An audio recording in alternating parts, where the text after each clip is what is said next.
What makes an opening scene work?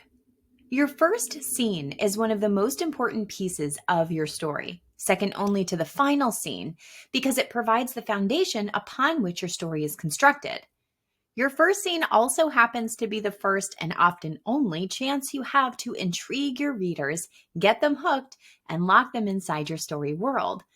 For those reasons and more, wrangling the first scene can feel a bit like wrangling a grizzly bear. Simply put, there's a lot of pressure to get that opening scene just right. But since every story is a little different, since every story has a unique set of characters, circumstances, settings, and plot details, can a must-haves list truly capture all the must-haves for this important foundational scene? If you were paying attention, I already clued you in on 4 must-haves for your opening scene. Before I go over them again, I'm calling out one major reader immersion roadblock: the prologue. In 2022, after sorting through my small library of hard copy works and setting aside boxes of book donations for my community, I found almost no prologues in any of the books I kept as personal favorites. There are fewer than 10 prologues in the 100+ books on my shelves. In fact, I can think of only 3 formal prologues and another 2 introductory paragraphs serving as prologues in my book collection. I am not unique. Many readers claim to skip prologues entirely or skim them rather than reading them in earnest, and many editors malign the prologue as mostly unnecessary. In fact, starting your novel with a skimmable prologue is not a great way to garner interest when trying to hook and capture your reader. Talking about prologues is a video in itself, but here are some prologues to avoid. Prologues that should definitely not be the first scene your reader encounters when cracking open your novel. The info dump. A prologue functioning as a history lesson is boring, and there is almost no reason that all world building cannot be done within the story's context. If a piece of information cannot be revealed to the reader through context outside of a prologue, the information is probably not important. Skip the history lesson and get to it. The climax snippet. A prologue that shares a piece of the story's climax often requires the reader to play catch up in the first half of the book or even more to get back into that mindset. While you can use several devices to get the reader caught up, including flashbacks and exposition, none of that may matter if the reader quits before they get there. The reader doesn't yet know or care about your characters, so fast forwarding through the story's development won't help readers become interested. The hook with no catch. When a prologue adds value, the rest of the novel must contain elements that tie up any loose ends or questions posed within the prologue. If the prologue is designed to hook the reader, but there is no substance to chew on later, your reader will be left unsatisfied. To determine whether your prologue should stay or go, the quickest way to make the call is to scrap it and see what happens. If your story loses no meaning and no plot holes arise at the loss of the prologue, it wasn't necessary. If you lose a small bit of meaning or a plot hole occurs, ask yourself whether you need the whole prologue or whether the information could be shown to readers through dialogue or in another creative way within the greater story. If a single well-placed line of dialogue can absolve the need for a prologue, that is usually the better choice to make. If you cannot scrap the prologue because it would create a mess for the reader, rename it Chapter 1 and see what happens. If your story moves seamlessly from Chapter 1, your former prologue, into Chapter 2, your former first chapter, even if there is a gap in time, your prologue isn't actually a prologue. It's a self-conscious first chapter that may need some confidence work, but ultimately should not be separated from the larger story. Now, let's get to the opening scene must-haves using quotes from Catherine Arden's fantasy novel, The Bear and the Nightingale. It was late winter in northern Rus, the air sullen with wet that was neither rain nor snow. The brilliant February landscape had given way to the dreary gray of March, and the household of Pyotr Vladimirovich were all sniffling from the damp and thin from 6 weeks fasting on black bread and fermented cabbage. But no one was thinking of chiblains or runny noses, or even wistfully of porridge and roast meats, for Dunya was to tell a story. Good fiction often starts with the person or people with whom we're going on an adventure, and Catherine Arden knows how to weave a Russian fairy tale. From the first paragraph alone, we know that we're following the household of Pyotr Vladimirovich, the main character, as the household's collective experience drives the story. But Dunya, the first character named beside the patriarch himself, becomes something of a guide for the story's young heroine later, as the nursemaid anchors the family in tradition and history in contrast to the growing destructive forces outside Pyotr's village. After the opening paragraph, we meet three of Pyotr's then four children, Sasha, Olga, and Alyosha. Later, we'll meet Kolya. And then we meet the children's mother, Marina, who we later learn is pregnant with the story's heroine. And we get to glimpse the personalities at play within the Vladimirovich household. Readers won't need to like all of your characters, and sometimes it's good if they don't like your characters.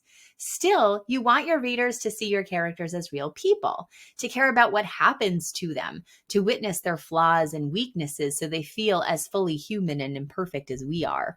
The others kissed their mother and slipped away. At last, Marina herself rose. Despite her winter clothes, Dunya saw anew how thin she had grown, and it smote the old lady's heart. It will soon be spring, she comforted herself. The woods will turn green, and the beasts give rich milk. I will make her pie with eggs and curds and pheasant, and the sun will make her well again. But the look in Marina's eyes filled the old nurse with foreboding. Within the opening scene, and though spirits remain as high as possible, we know that the Vladimirovich family is struggling. Marina is pregnant but sick. The children have pent-up energy, and there's an unspoken fear growing throughout the Russian countryside.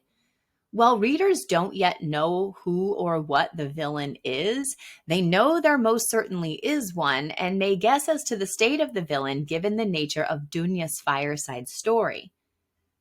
Putting your characters in a tight spot as they navigate a problem and its consequences ignites the cycle of cause and consequence that ultimately drives the plot forward.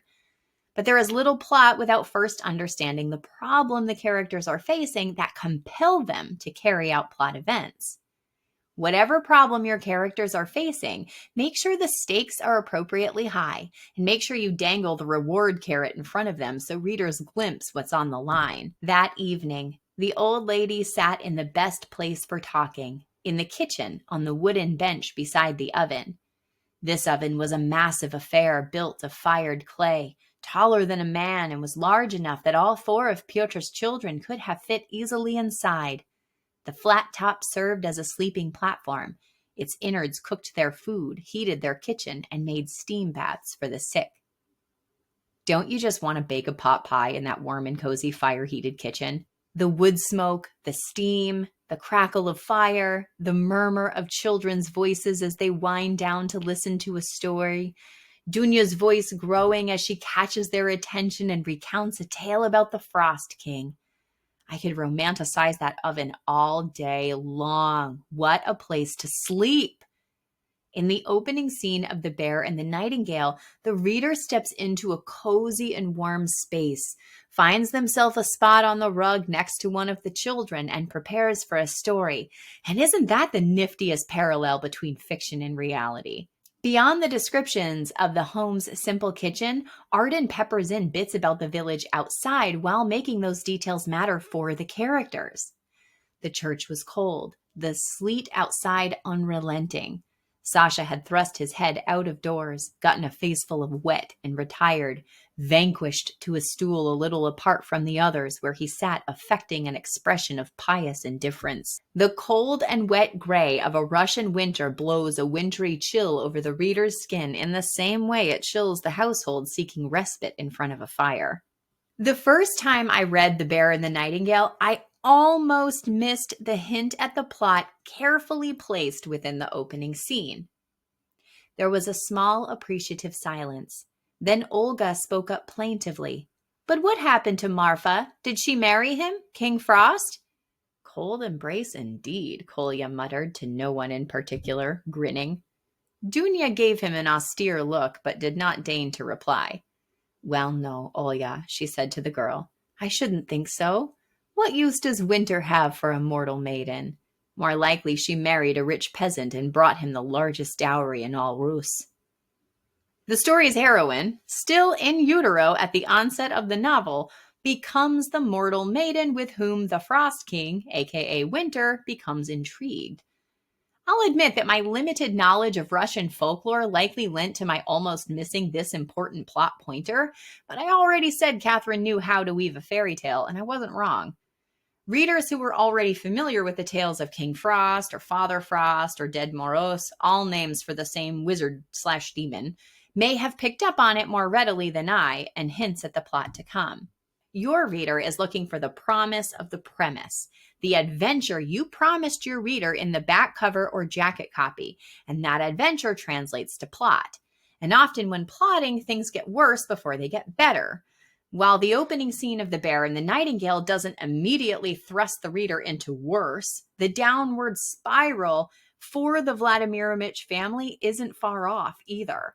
And plot keeps the pressure on your characters to keep moving. Just like a well-done invitation tells your guests who they're visiting, what they're celebrating, where they're going, and what time they need to be there, your opening scene invites your reader to join your people in a particular place to noodle over their problem and decide the next step.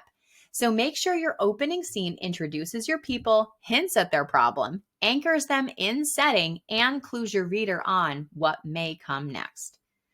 So, how's your first scene coming along? Which of these must-haves is currently strongest? And which could use a little creative bolstering? Happy writing.